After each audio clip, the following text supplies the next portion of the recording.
4 screens glow in the dark. 1 television, 3 Game Boy Advances, tangled together by a mess of cables running across your living room floor. You are standing in a ring of light. Step outside it, and the world around you turns to poison. A thick, creeping haze that will kill you in seconds if you let it catch you. So you don't wander. You can't. Your friends are the only thing keeping that light alive, and you are the only thing keeping theirs alive. 4 strangers bound to the same small circle by a chalice none of you asked to carry. This is not the Final Fantasy Remember. There's no job system here, no white mage standing quietly in the back line. There is only the 4 of you, huddled together, refusing to let go of the light. Join us as we look back at the godforsaken tangles of cables that somehow, against every odd, became one of the more unique multiplayer experiences of its generation. On today's trip down memory card lane.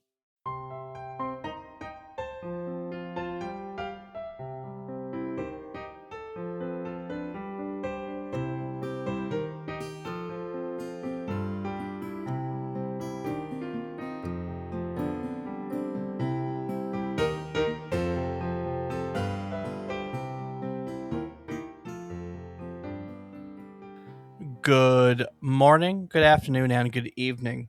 I hope these words find you well. Hello and welcome to the 310th episode of our video game history podcast, a trip down memory card lane.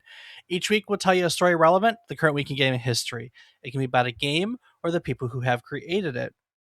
It can be about a console or the technology that brought it to life. We often talk about the companies that bring it all together, making our hobby video games a reality. While telling you each story, we hope to teach you something new about the topic, what it took from the world as its inspiration, or what it gave back to the world in its legacy. Today, we are looking back at Final Fantasy Crystal Chronicles, the 2003 GameCube action RPG that brought Final Fantasy back to a Nintendo console for the first time in a decade, built on a corporate shell that by a director who never met a convention he didn't want to break, and it had a multiplayer mode that demanded more hardware than the game itself. It's this strange, beautiful gamble born out of one of the worst financial years in Square's history, and it still has people digging Game Boy Advances out of closets to play it. I'm David Casson, and as always, I'm joined by my co-host, who I have no doubt has, at some point in his life, made 3 separate friends buy a Game Boy Advance and a link cable just so he could play this game the way it was meant to be played. He is my brother, of course, Rob Casson. Rob, how far would you have actually gone to get 4 Game Boy Advances into one living room circa 2004? I mean, I don't think I had to have gone very far because a lot of my friends had them. And I don't think that the Pokemon games were 4-player Link, but I definitely know I did Link battles. So, like, there were at least always 2 or 3 if we'd be going back and forth. So 4 isn't far off. 4 is not far off. Do you know anyone that has ever played Crystal Chronicles? Did you ever try it back when? No, I did not play it, and I don't know anyone that did. Most of my friends with Game Boy Advances were playing Pokemon. Yeah, this is one that escaped me as well. It's one of the more unique games in the series. Mixed reviews. We'll cover all of that, but yeah, kind of, this was I never had a GameCube, which has a lot to do with it. GameCube? I never had a GameCube. Not until I was way older. It's what? Did I say GameCube wrong? No. I forgot it was for GameCube because we started talking Game Boy Advance. Yeah, well, we're gonna cover that in just a second. We're gonna cover that because both are true. So before we get to that and why that is and how all of that came to be, why don't you take some time and share with our listeners what else had happened during this week in gaming history?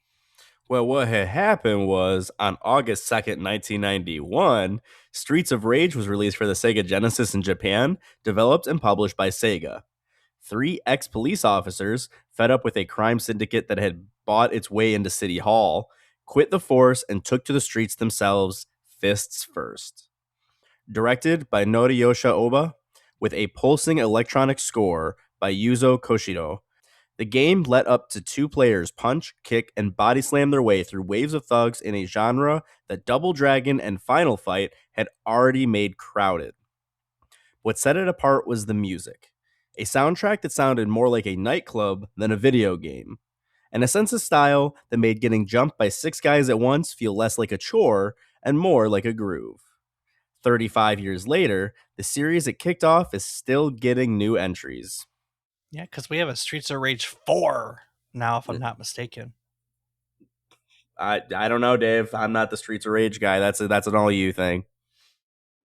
I mean, that's my life, Streets of Rage. So yeah, Exactly. you're That's what not I'm wrong. saying. Not wrong at all. And I'm out there living the dream. indeed. And for me, mine is when on August 3rd, 2004, Doom 3 was released for Windows. Developed by id Software and published by Activision. 22 years after the original Doom put players on Mars and pointed them at hell, it rebuilt the entire thing from scratch, trading corridors full of sprites for a genuinely frightening, shadow-soaked reimagining built on the new id Tech 4 engine. The flashlight mechanic alone became a point of endless debate, since players could not hold a weapon and a light source at the same time, forcing a choice between seeing and shooting that turned every dark hallway into a small crisis. We told the story of where this all started back in episode 15, when a much younger, much less polished Demon Invasion first showed up on PC. So go check it out if you want to learn more. Go check it out if you want to learn where the Doom series got its start. Just Doom, remember, we were new.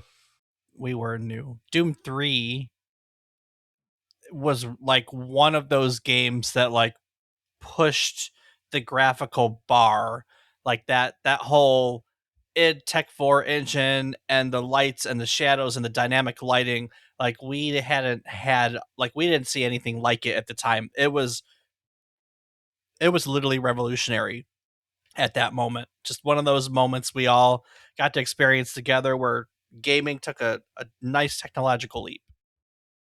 Absolutely.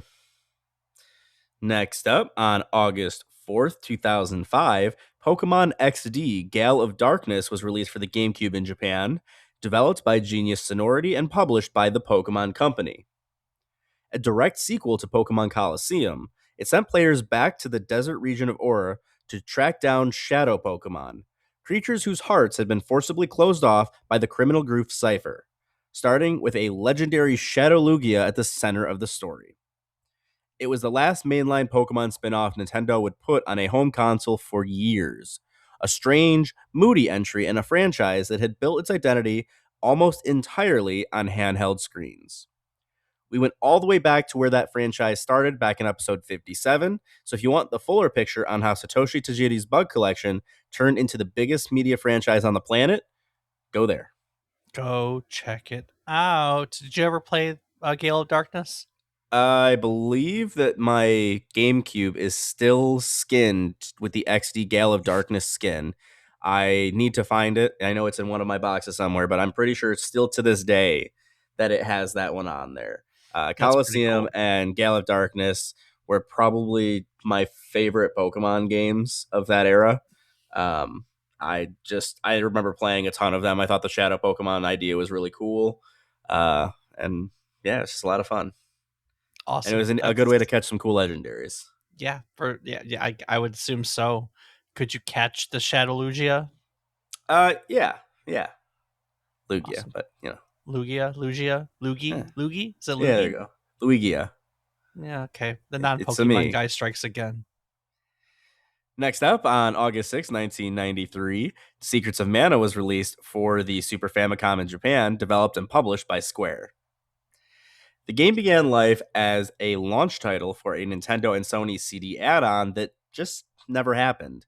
And when that partnership collapsed, Square scrambled to rebuild it for a standard cartridge, trimming content and downgrading graphics just to get it out the door. What survived was still remarkable. A real-time action RPG with a radial ring menu, support for 3 simultaneous players over a super multi-tap, and a score by first time game composer Hiroki Kikuta that remains one of the most beloved soundtracks on the system. We covered the game in full back in episode 258, so to learn more, go there. Go dare learn all about. It's really a technological marvel, for real, and a beautiful game. Absolutely beautiful game. Absolutely. And speaking of beautiful games, Dave, also on August 6th, but 40 years ago in 1986, Metroid was released for the Famicom Disk System in Japan. Developed by Nintendo R&D 1 and Intelligent Systems, produced by Gunpei Yokoi. It dropped players onto the planet Zebes with no map, no hand-holding, and no clear sense of which direction actually led forward, asking them to piece the place together all by themselves.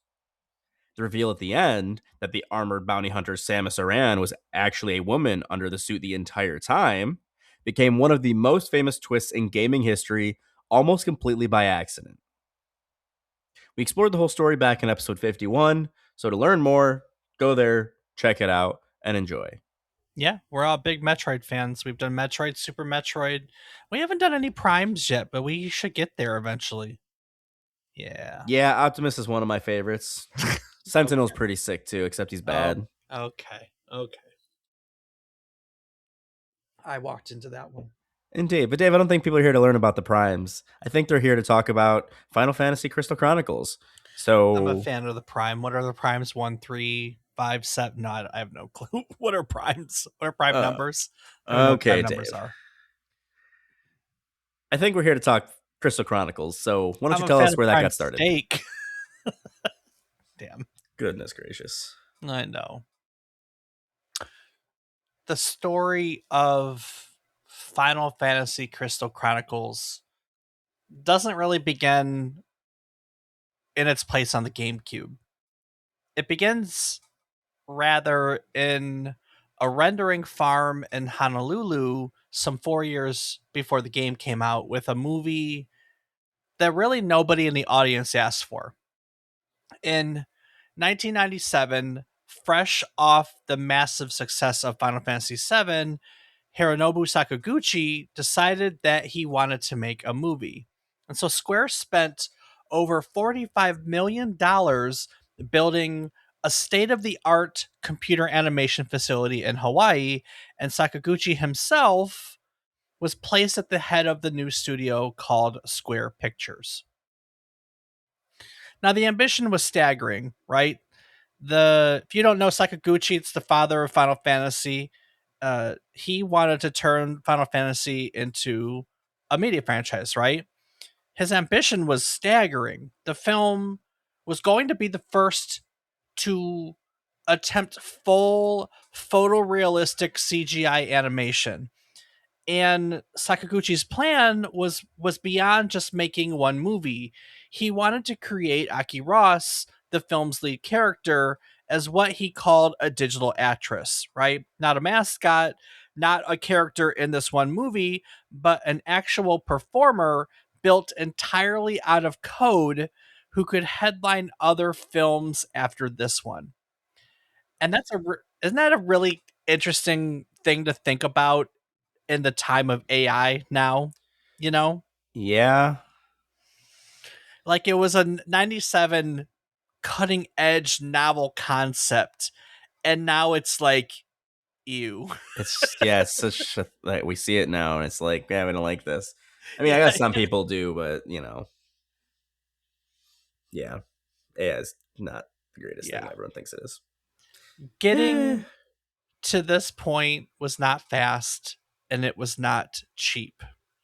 A team of over 200 people spent 4 years and roughly 120 years of combined work hours animating this film frame by frame on a render farm of nearly 1,000 workstations.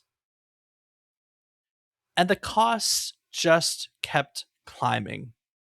What began as an ambitious but reasonable budget spiraled as the technology proved harder to wrangle than anyone involved had originally expected. So by the time it was finished, the movie, Final Fantasy The Spirits Within had cost $137 million to make. Damn. It doesn't seem like a lot now. I mean, it I mean, does, yeah, it does. but in the scheme of movie making, I don't think it. I don't think in context it seems as much now. But it was at the time, and to put it even further into perspective, to a video game studio that was used to making video games, that was an astronomical number, right? What did we? I don't know off the top of my head, so I'm gonna look it up real quick. How much did it cost? How much did FF7 cost to make? Do they have the estimate? $38,500. So the development cost of Final Fantasy VII was about $45 million, and the marketing campaign was estimated to be between $40 and $100 million. So we're not even talking about marketing here. So they just made their most complex game of all time at $45 million, right? And then they followed it up with a movie studio, and they made a movie at a cost of 3 times that, $137 million, roughly, let's say, right? That's crazy. It's nuts when you think about it. Oh boy, and I remember the hype was real. I mean, at that time we were huge Final Fantasy fans, right? Like Final Fantasy 7 was mind blowing, and then 8, 9, and all this is coming out, and they're like, hey, we're gonna make the first CGI movie ever, with the same CGI you're seeing. It's gonna be photorealistic. That was not a thing. This was not a thing. Like, it just seems so commonplace now, but you gotta understand, in the turn of the century, it was not a thing. This was literally revolutionary, and we were all so excited for it. And then I remember Jeremy and I, my childhood best friend, and I were so excited to go to the theaters, and we were like, I don't want to say opening day, but it might have been like the Saturday and it opened on Thursday type deal. Mm-hmm. And we were one of like 4 people in the theater max. I'll never Wow. forget. I'll never forget how flat it fell. And it's one of the first times I remember walking into an empty theater close to the opening day of any, like, it fell so flat for whatever reason. It was July 2nd, 2001 when it premiered in LA, came across the United States 9 days later, so early July, and it fell flat. Critics respected the visuals, but they found little else to hold on to. Fans of the game series said they felt no connection to it at all, since the film shared almost nothing with the Final Fantasy that they knew beyond the name. And worldwide, it only earned back $85 million against that $137 million budget. Not a terrible thing for a movie studio, but for a video game company, that is not just a rough quarter. That is close to an extinction event for a video game company. Square posted an annual loss for the first time in the company's history, $18.7 million. And once Sony, who published the film's own expenses, were factored in, the total loss connected to the film approached $100 million. Jeez.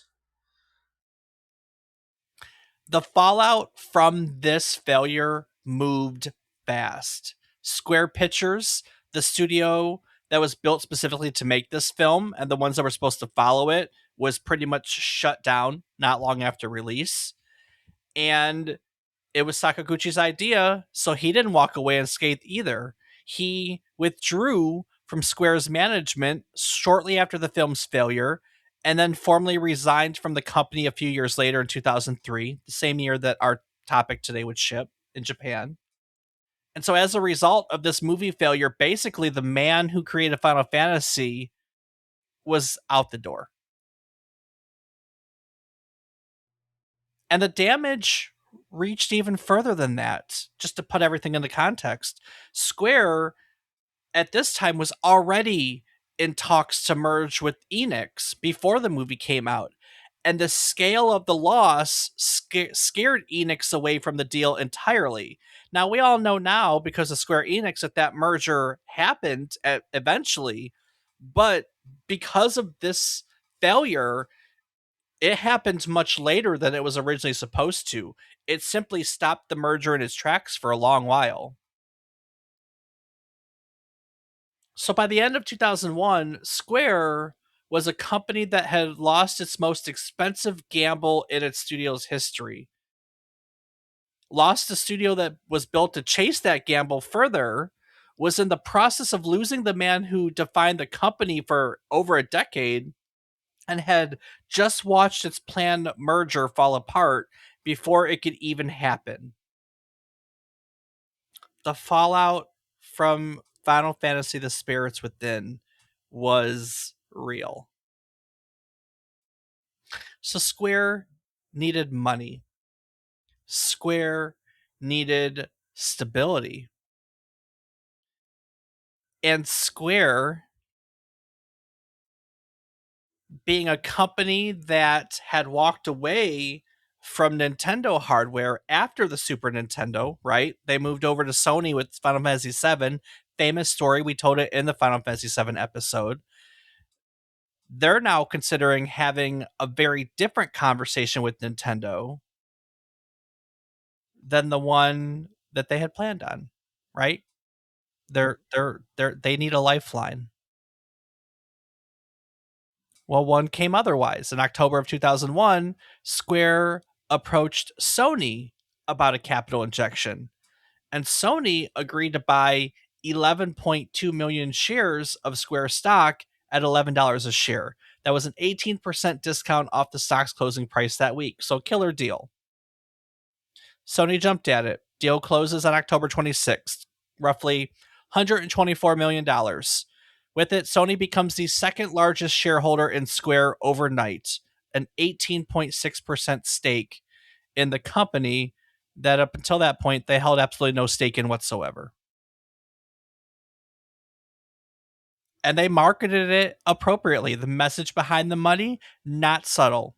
Sony framed the investments explicitly as a way to guarantee itself a strong lineup of Final Fantasy titles for the PlayStation 2, as the console war between Microsoft, Nintendo, and Sony was just heating up. So this was a rescue, no doubt, but it was a rescue with an agenda attached. And that agenda mattered because Square wasn't just trying to survive. Part of that survival, I mean, I guess they were, because part of that survival was trying to figure out where their next generation of games would even live. And every time they looked at it, there still was one option that kept surfacing that Square hadn't touched in nearly a decade, right? Because they had the Sony, but also now we have the Nintendo GameCube. We've got Nintendo. Square and Nintendo, as we know, complicated history. Every mainline Final Fantasy from 1 through 6 had been a Nintendo exclusive, and then Square walked away, choosing the PlayStation CD-based storage over the Nintendo 64's cartridges. And Final Fantasy VII became a console-defining game. It became the game people bought the PlayStation for. That really put a strain on any relationship between Nintendo and Square. They hadn't honestly made a game since. So now, with Sony's money keeping the lights on and Sony's expectations attached to that money, Square had some leeway, but not enough to be comfortable. So Square was still in a position, even with this influx of money, that they found themselves needing a kind of flexibility that a strict PlayStation exclusive agreement wasn't going to allow. They frankly needed more revenue streams than just Sony's revenue stream.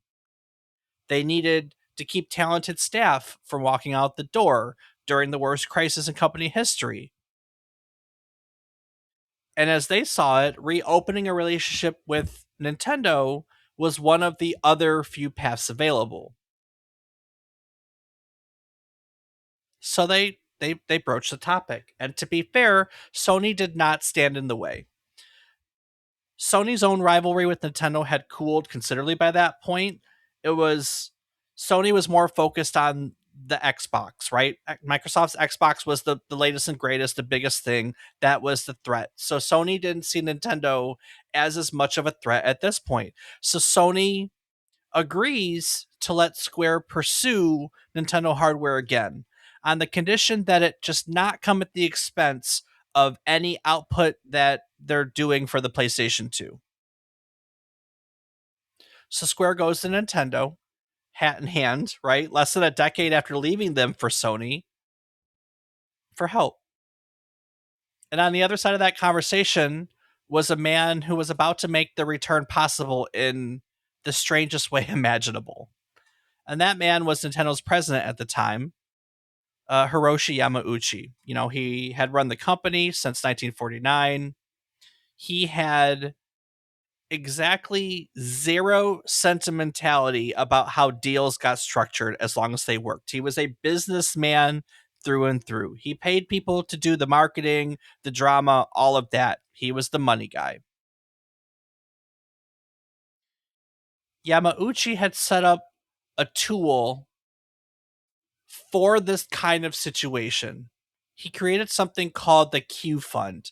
It was money that was set aside specifically to help outside developers get up to speed on their platforms at the time, which were the GameCube and Game Boy Advanced development.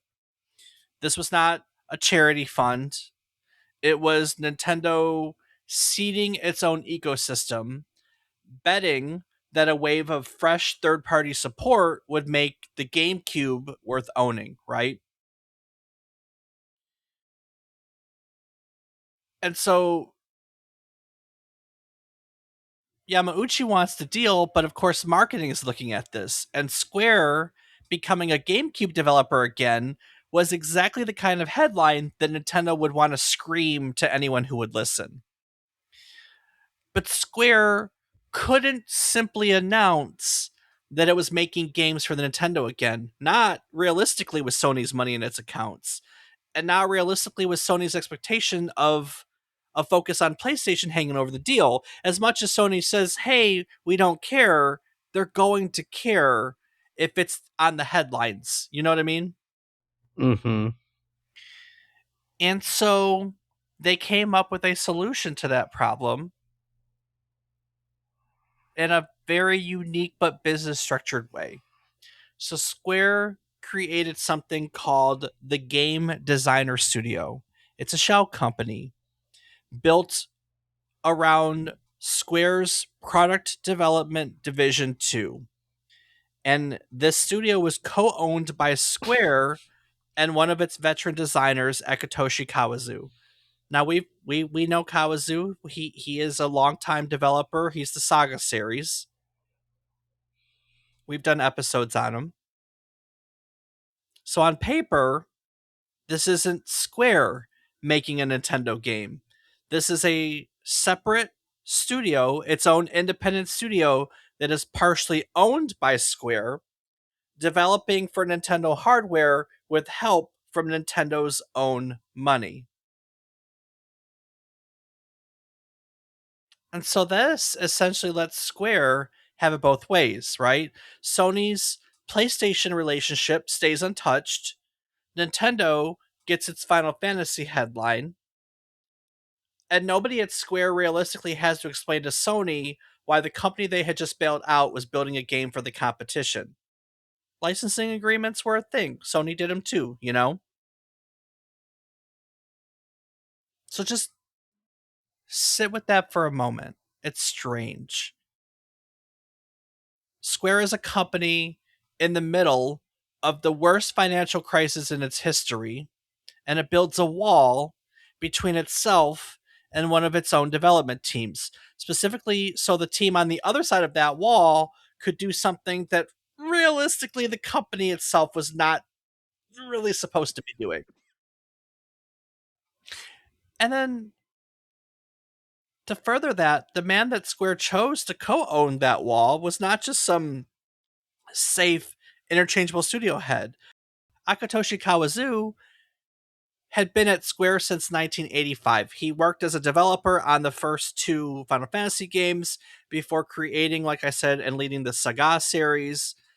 They are RPGs known across the industry for being deliberately unconventional, deliberately difficult, just uninterested in holding the player's hand. If you're curious about them, we talked about Akitoshi, we talked about the Saga series, all back in episode 283. So go check out our archives if you want the full story. So development on this new project in this new studio begins quietly in late 2001. The studio is separate, so it exists outside of Square's normal chain of command. So they gave Akitoshi a studio and no oversight essentially, which is really interesting to give one of your like renegade developers no oversight. Well, you already know he's going to go off rail, so you might as well just True. let him go off rail. In March of 2002, Nintendo makes the existence of this game public. They say Final Fantasy is going to return to a Nintendo console for the first time since Final Fantasy VI in 1994.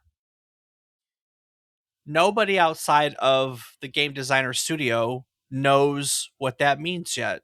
So speculation runs rampant. They believe it's connected towards something called Final Fantasy Unlimited, an anime series, since Sakaguchi himself had mentioned this anime series months earlier, and Kawazu was directing a project tied to it.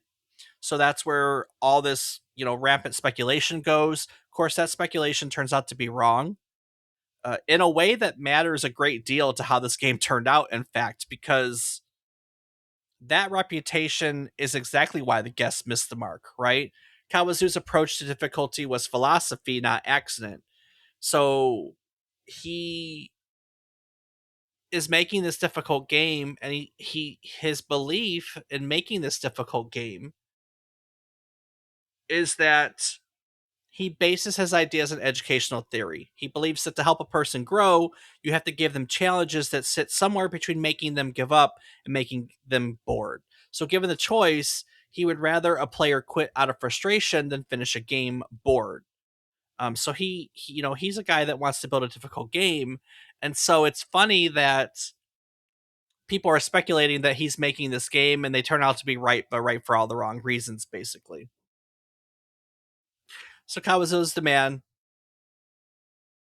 The world's told that he's making a Final Fantasy game, but he doesn't want to make a Final Fantasy game. He doesn't want to treat the Final Fantasy label as a checklist. He has stated plainly that he wants to promote player freedom with the gameplay.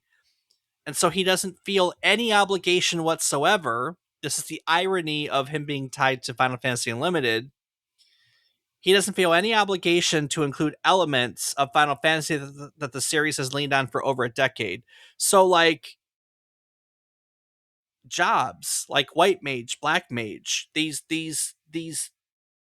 roles that had defined character building in the series since he was involved in the very beginning. He says, "Nah, I'm not interested in making a traditional Final Fantasy game." And we know that about him because that's how his series started, right?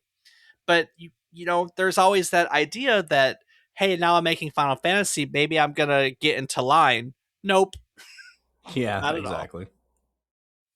Even Nintendo's own famous designer got pulled into making this game different. Shigeru Miyamoto offered advice to the team during development. It's interesting to think about because this game had literally been structured in a way to keep it separate from Square. So it's happening under Nintendo's roof with Nintendo's attention. It's not a Square Final Fantasy, it's a Nintendo Final Fantasy. And with all these innovative people trying to make a Final Fantasy game that wasn't a Final Fantasy game, They built literally a game that has nothing to do with traditional Final Fantasy storytelling. Starting with like the way it's built, it's a multiplayer game. Multiplayer games tend to scatter players across the map, right? With everyone chasing their own objective in their own direction. Kawazu wants the opposite, and so he builds this game around the concept of a chalice. It's a literal vessel carrying the crystal's protective light that the party has to physically stay near or they lose its protection entirely. So he literally designs the game to have to keep the party together. This instinct to keep everyone physically bound together doesn't stop at the story. Kawazu has explained that the Game Boy, which was also discussed in this period, had always been known for gameplay built around transferring data between systems in person, right? Pokemon, a great example, probably one of the most famous ones. So you have the Game Boys that are known for the link cable and transferring data. At the same time, Square is starting to experiment with networked multiplayer in a much bigger way. So this is when they're working on Final Fantasy 11, right? Their MMORPG. The genre itself is moving in that direction. You're starting to see multiplayer online RPGs like Fantasy Star Online that are showing people what connected shared play could look like. So these guys are taking a look at where multiplayer gaming is headed, and Kawazu has said that the team just wants to take Crystal Chronicles in the same direction. And again, it's a Nintendo RPG. Nintendo, as we know, was way behind everyone else with their online capabilities. Fair statement? I would agree it's a fair statement, Dave. But what they did have was a philosophy about what the Game Boy Advance and their link cable represented. And that philosophy was network gaming that happened right in front of your eyes. And so the idea that they came up with to, you know, they took Nintendo's money and Nintendo wanted to be like, hey, uh, we want you to promote, kind of our things. And so their idea was to build this multiplayer networking game where you would link your Game Boy Advances to the GameCube. The GameCube would act as the host, and your Game Boy Advances would be your clients that connected to it. That was the idea that the team decided to build the game around. Hence why, Rob, Game Boy Advance, GameCube. Oh. So Kawazu is looking at the online multiplayer boom happening around Crystal Chronicles development, and he's asking what the same feeling of connected shared play could look like on hardware with no real online infrastructure to speak of. And so the real answer, the only solution that they had was physical, right? Everyone at the same table, every screen wired together, a visible physical network instead of an online invisible one. The chalice mechanic and the link cable requirement are essentially the same idea, told twice, once in the fiction of the game and once in the physical hardware that you play it on. Character art fell to Toshiyuki Athiana, who had also worked on Final Fantasy IX, and he leans into this pastoral storybook look that's built around four distinct humanoid races, not this single human look, and that kind of gives the game this different visual identity that has nothing in common with the moody cinematic realism that Square had kind of spent the whole PlayStation era perfecting as part of the Final Fantasy series. And so, really, the result is that piece by piece, the game that's built inside the studio stops resembling anything that Square had made as a Final Fantasy game before it. There's no traditional job system. There's no character driven cinematic story. There is no narrative told, the narrative is told through environmental journal entries, not through cutscenes. So Final Fantasy is famous for cutscenes. That's not happening. And you have this weird core mechanic that physically binds four players together and punishes them for spreading out, right? It's a cool, clever idea. It's a unique way to try something new with the resources you have in front of you. But it's also a solution, to be fair, that asks a great deal from the people that are actually trying to play it, right?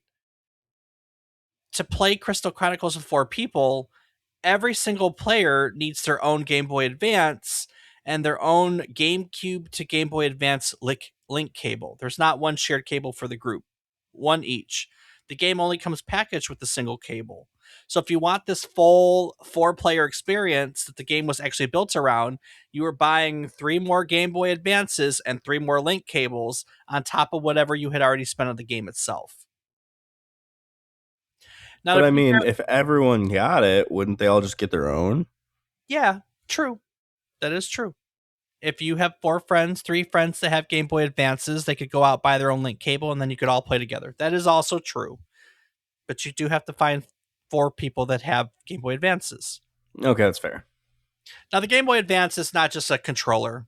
Each screen is functional, shows players their own map, their own inventory, information that the main television screen's just not displaying. It's not just a gimmick bolted on for novelty. It was structurally part of how the game worked. It was, when you think about it, this is a second screen before Nintendo was really experimenting with dual screen platforms. I mean, even here in 2001, 2002, when this game is being developed, they're playing around with the concept of dual screen gaming before the DS was a thing, which is really cool to think of.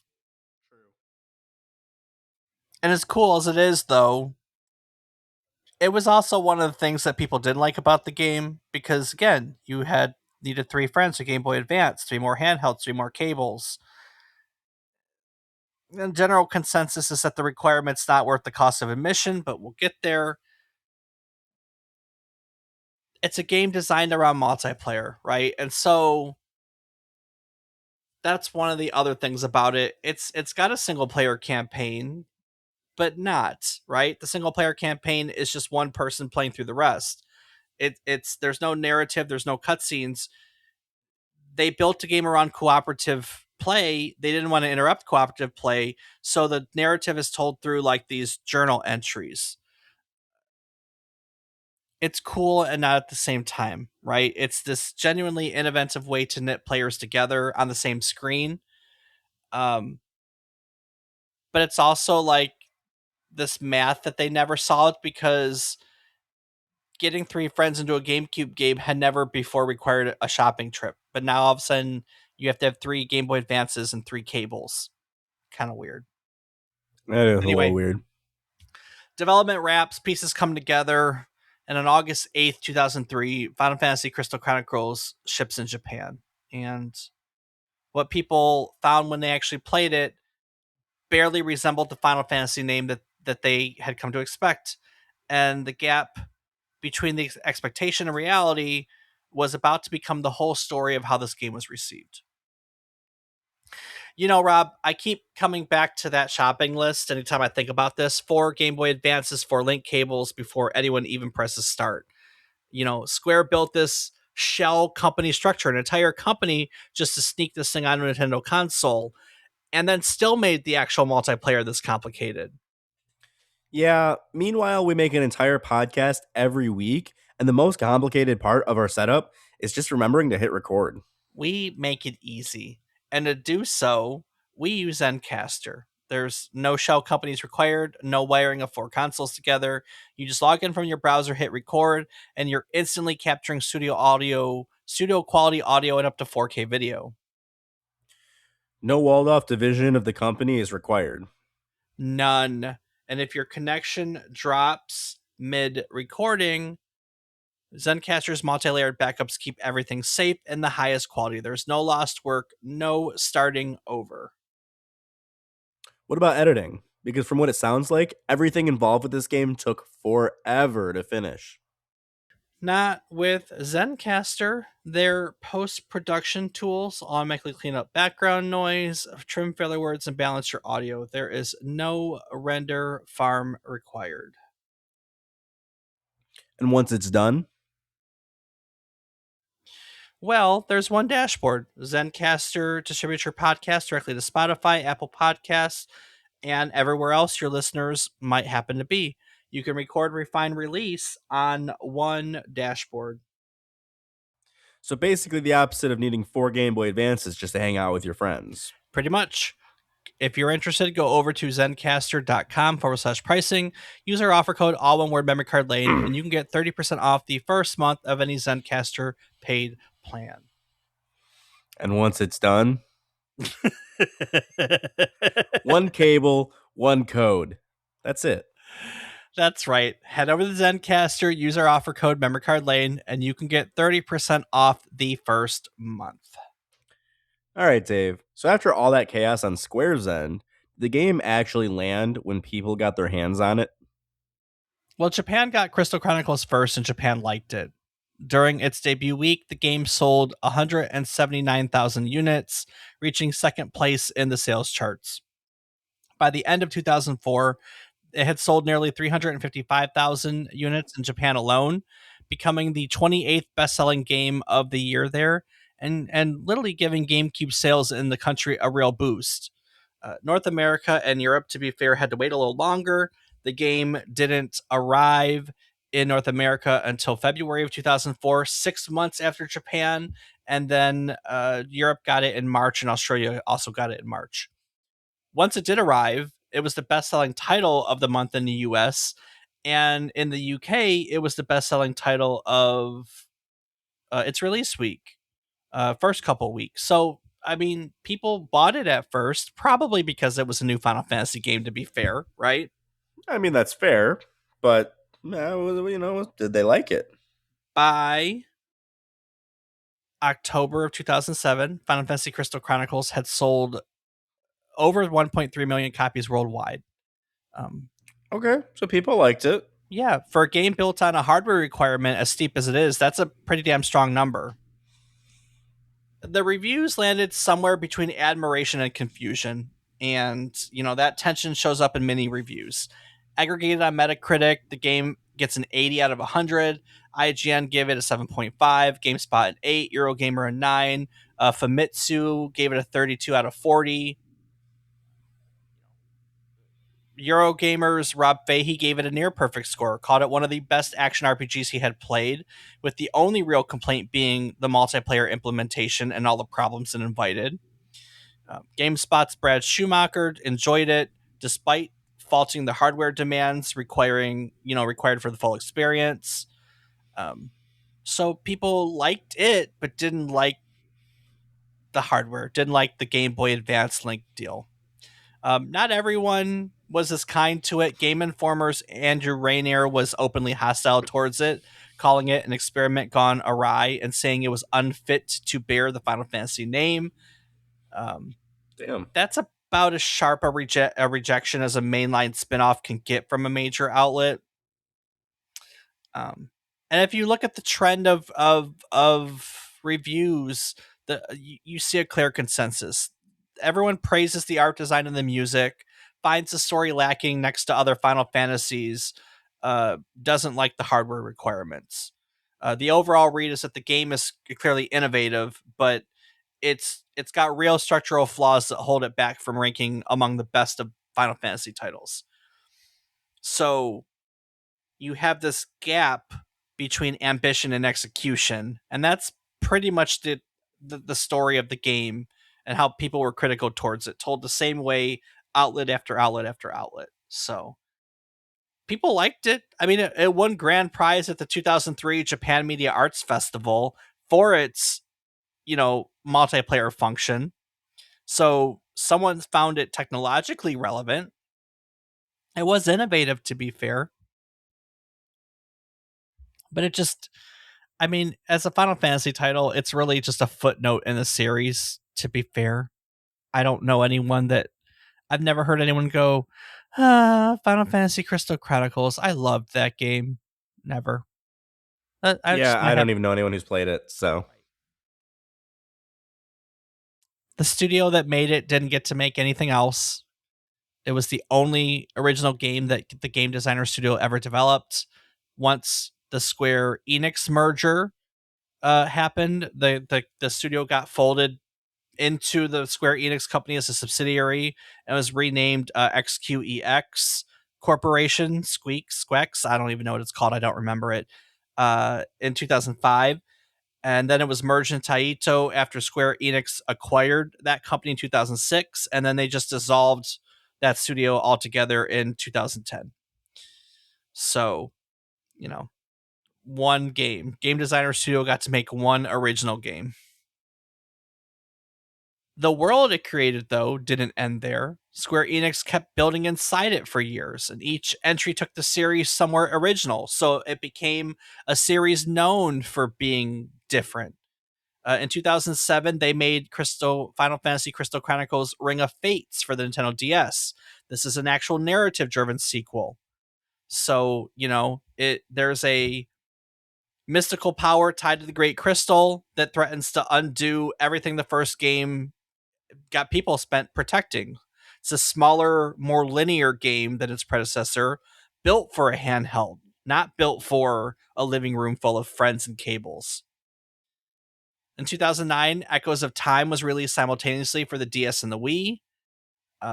It did something really different. Square Enix built an engine for it called the Pollux engine, specifically so players could link up and play regardless of what version they owned. Cross-platform in 2009. Didn't matter if you were on the DS or the Wii. So you could play it on one, then the other, play it together. Like they did a cross-platform Final Fantasy in 2009, which is really cool. 2009 also got the Crystal Bearers. That breaks the hardest from all the others. The original game and all its sequels were multiplayer experiences. Kawazu wanted this to be a rich solo experience. So he built this around what he thought of a Wii experience, what he thought a Wii audience would actually want. So it's a real-time Final Fantasy built around motion controls, built around the idea that swinging a sword should take actual time and effort to complete rather than resolving instantly at the press of a button. So it uses the Wii remote for physics-driven interactions. It's totally on the motion control, whatchamacallit. And then the series takes a strange turn, becomes a management simulator. In 2008, for WiiWare, you get My Life as a King, which puts players in charge of rebuilding a kingdom as the son of a ruler who had lost everything during the events of the original game. Basically, it's a construction and strategy game. And then they made a sequel to that called My Life as a Dark Lord, which is a tower defense game based on the same concept. So it's like they take this Final Fantasy Crystal Chronicles name and they just start attaching it to anything that's different from a traditional Final Fantasy game. Kind of weird. it is pretty weird, Dave. You get 4 spin-offs, 4 different genres, essentially, all hanging off of one continuity that traces back to a shell company built to save Square from itself. None of these games really, I'm talking about them because we don't need to give any of them a dedicated hour, but together I think they tell you something about the original game sales that wouldn't tell otherwise. Whatever Crystal Chronicles actually was, awkward hardware at all. Its legacy is that it left a world behind that Square Enix keeps going back to for some odd reason. So there's your legacy, Rob. There it is, Dave. If today's episode has you thinking about just how strange Square's relationship with its own hardware history really is, we've got a few episodes already in the archive that connect directly to the story. So episode 121 covers 35 years of Final Fantasy as a whole. We look at the beginning of the Final Fantasy series, from Sakaguchi's original pitch to a company on the verge of bankruptcy, through the people who built the series into what it became. So if you want the foundation that everything else that we learned about today was built on top of or ignored, if that's your perspective of the story, episode 121 is a great place to start. Episode 283 covers Akitoshi Kawazu and the SaGa series in full, tracing the reputation that made him exactly the right person, or the exact wrong person, depending on who you ask, right? If you want to understand why nobody at Square blinked when he stripped out the job system, for instance, that's the episode to go to. And if you want the other side of the story, the reason Square left Nintendo in the first place, episode 179 covers Final Fantasy VII, the game that made the PlayStation the franchise's new home and kind of set up the little rivalry that Crystal Chronicles had to quietly maneuver around nearly a decade later. Uh, Between those three episodes, much more, you can see this whole Final Fantasy history, weird history. If you'd like to check it out, of course, you can check out all those episodes and more in our archives at www.memorycardlane.com. Rob, what else can people find on our website? You can find the calendar of our future episode topics, as well as any topics we've talked about in this calendar year. You can find a link to our Discord channel where you can come chat with Dave and I about various topics. You can find a link to our Patreon where you can help support us and get access to ad-free and unedited versions of our podcast episodes. And you can find links to our social media where I can be found on several platforms as Rob_O_Raptor and Dave. I can be found on various platforms as David is Wrong. Each week, we'll tell you one story relevant to the current week in gaming history. It could be about a game, a person, a technology, a console. We've even covered a few places before. We'll tell you each story. We hope to teach you something new about the topic, what it took from the world as its inspiration, or what it gave back to the world in its legacy. When we sit down to research new topics each week, we get excited when we find out new things to share with you. It's a fantastic cycle of learning and teaching, teaching and learning. And in celebration of said cycle, we like to talk about our takeaways each week. So, Rob, tell me what you learned today. Well, I think that my favorite part is that Square created a shell company to work with Nintendo to make the game and not have Sony look at it and be like, yo, what's going on? Yeah. It's Yeah. one of those things that it's one of those things that I wouldn't think.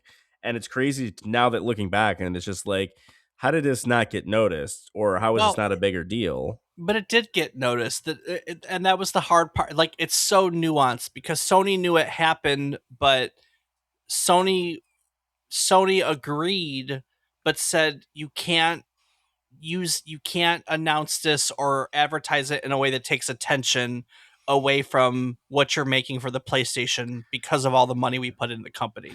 So basically they got the permission to do it, but they had to do it on the down low, right? And Okay. that's where the shell company comes from. So they got that all beforehand. They got the Sony money beforehand, and then when No, they were you're saying I'm the portion where they could do that, but just keep it on the down low. yeah, I mean Sony was part of the talks when this was all happening. Basically, Sony basically said, "Fine, go make it, but don't go play with our rivals, but don't do so at a way that takes away from us in any way, shape, or form." They just wanted to be the primary partner, right? That's what they wanted. I suppose that's fair. I just mistook when you said that nobody at Square had to explain that Sony had just bailed them out and they're building a game for competition. I mean, that's essentially the end result. That's essentially the end result. They basically said, "Go make this game, but we don't want to hear about it." And Square's way of solving that problem was, well, fine, Square's not going to make it. You know what I mean? Like, that's essentially what happens. Go do it, but we don't want to know. Please don't draw attention away for us. Okay, bet. Well, then Square's not going to make it. And so they make a shell company. It's essentially the same thing, just two different ways to say it, I guess, if you look at it. Yeah, But no, I get what you're saying. I don't, I don't, I never got the sense that Sony didn't know what was going on.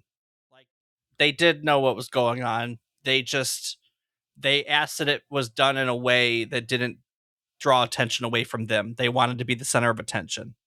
So, Well, when you put it that way, Dave, it makes sense. But I also think it's pretty cool not having any knowledge of this game or how it was played to know that each of the four individual screens did their own thing.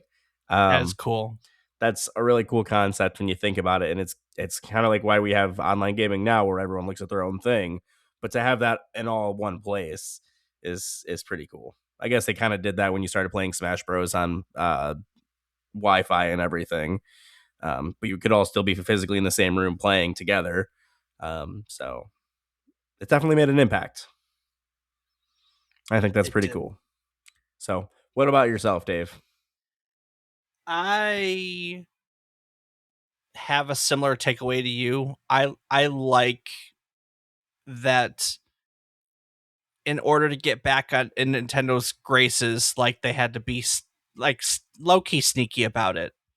Like I said, they didn't do it behind Sony's back, but they couldn't do it with the same fanfare that they took Sony's money from. Like that's what it basically is. Like we just can't go, oh cool, Sony owns 20%, we're gonna make games for Sony. Oh, but also Nintendo, like they couldn't celebrate it in the same way. And so to get around that fact, they basically created a new company, and then they could celebrate it because realistically no one, like, they didn't really advertise as much that Game Designer Studio was a like a Square thing, right? So it's just, in my opinion, making a shell company is a really clever way to get around a limitation, and I think it's fascinating. I I also forgot the story about how bad the movie set back Square. Like, I knew it did, but like I got to dig into it and put it into perspective again, and it's wild to think about how much of a financial flop the movie was. So, Yeah, I mean, you lived through the flop of the movie, oh my but god, did I? it's crazy to hear thinking back on that it just did so poorly. I mean, I've definitely seen the movie and I didn't think that was all that bad, but I mean, it's definitely not Final Fantasy VII. There's no Cloud or Sephiroth or any of Well, they didn't that fun stuff. advertisement as a Final Fantasy VII. It was just a Final Fantasy movie. Right, It but I guess wasn't. I just that's the most recent one that had come out, or between that and eight. You'd imagine it has something to do with one of those, and just not really. Yeah, So I can understand, but yeah, I think the most recent one was 9, if I'm not mistaken, to come out. okay. So Because the movie was it might have actually been 10.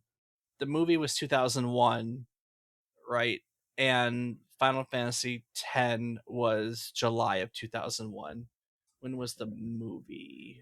Spirits Within. The movie was July of 2001. So Final Fantasy 10 and the movie came out in the same month. well, then it wouldn't be unrealistic for people to think that they have something in common. Yeah, But you're not wrong. you know, sometimes it's just not the way it goes. Final Fantasy 10 was a good Final Fantasy. It's got Titus and Blitzball. I miss Blitzball. Blitzball was a lot of fun. Anyway, all right, Anyway, Rob. Well, before I, man, I just let this go sideways. This episode go sideways. Before I take it out of here and wrap up and look into next week, is there anything you'd like to add to today's episode? I'll just take a quick moment to say thank you so much to everyone for listening. It means the world to us, and we hope that you enjoy learning with us as we take a deep dive into the games or the things around them. So thank you. Every company likes to tell its own story as a straight line. You know, Square would rather you remember the triumphs, Final Fantasy VII, the merger, the decades of acclaim, and it would rather you forget the year that it all came apart. Crystal Chronicle realistically probably only exists because of that mess, right? It's a movie that costs more than it could ever earn back. There's a rival keeping the lights on with strings attached, and so you have to build a company with a wall between you and it just so one project could go quietly do the thing that the rest of the business isn't allowed to do. And on the other side of that wall, you send a man to exile basically that has spent 20 years building games that that aren't like anything else. You know, they're not built on holding hands. they're just different and difficult and unique. And so what comes out on the other side of all this is not the safest choice. It's not an easy game to play. It asks a lot of anyone who wants the full experience. And even if they manage to pay the price of admission, the game never quite resolves the tension between what it promises and what it demands. It's just this unique moment of history where everything comes together. There are still fans out there. You can still find the game on eBay. I'm sure we're 20 years later. There are people still buying Game Boy Advances to play this the way it was meant to be played. Yeah, and so basically, you have this game that Akitoshi Kawazu built out of a corporate accident, still out there, still maybe capturing people's imaginations. I don't know. This is just this is a weird one, and it shall be remembered as such. You know what I mean? Absolutely, Dave. Next week, we're trading crystal caravans for beige plastic boxes. On August 12th, 1981, IBM releases the IBM personal computer. And 45 years later, it is nearly impossible to overstate what it did to the industry. It didn't invent a personal computer, not even close to the first of them, but it took a look at a market that had been a territory, of hobbyists and made it something that could be put on every desk in every building. So, we're going to take a look at how the IBM personal computer came to be and how it took the market by storm and what that means for gaming history. So join us as we look at the deal, the team, and the decisions that turned a rushed side project into the architecture that the entire industry still runs on. As we take next week's trip down memory card lane. Do the thing. Doo-ba-doo-dum-dup-dup-dum-doo-ow.